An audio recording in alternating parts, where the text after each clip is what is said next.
తిరుమలలోని 11 విశేషాలు ఏమిటంటే, గుడి ఎంట్రన్స్లో మహాద్వారానికి కుడివైపున వెంకటేశ్వర స్వామి వారిని తలపై అనంత ఆళ్వారు కొట్టిన గుణపం ఉంటుంది.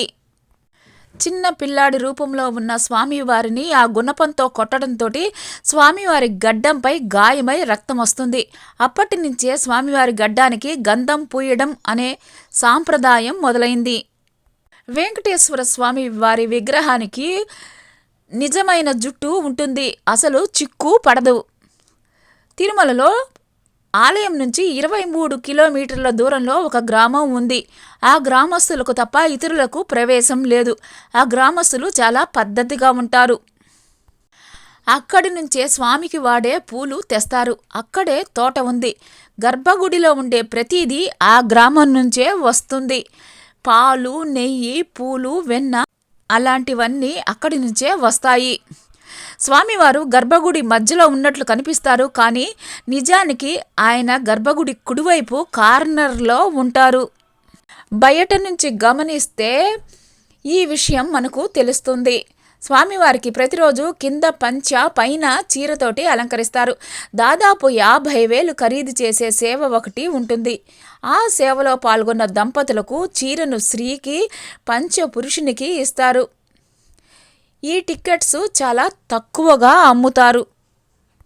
గర్భగుడిలో నుంచి తీసివేసిన పూలు అన్నీ అసలు బయటికి తీసుకొని రారు.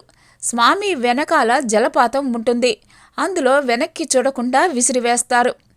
స్వామివారికి వీపు మీద ఎన్నిసార్లు తుడిచినా తడి ఉంటుంది. అలాగే అక్కడ చెవి పెట్టి వింటే సముద్రపు ఘోష వినిపిస్తుంది. స్వామివారి గుండె మీద లక్ష్మీదేవి ఉంటుంది. ప్రతి గురువారం నిజరూప దర్శనం సమయంలో స్వామివారిని చందనంతో అలంకరిస్తారు.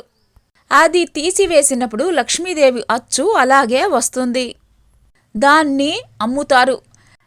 స్వామివారికి తీసేసిన పూలు మరియు అన్ని పదార్థాలు పూజారి వెనక్కి చూడకుండా స్వామి వెనకాల వేసేస్తారు.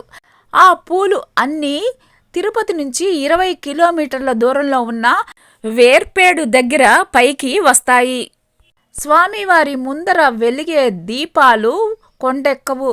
అవి ఎన్ని వేల సంవత్సరాల నుంచి వెలుగుతున్నాయో కూడా ఎవ్వరికీ తెలియదు. 1800 సంవత్సరంలో గుడిని 12 సంవత్సరాల పాటు మూసివేసి ఉంచారు. ఒక రాజు 12 మందిని గుడి దగ్గర తప్పు చేసినందుకు గాను హతమార్చి గోడకు వేలాడదీశాడట.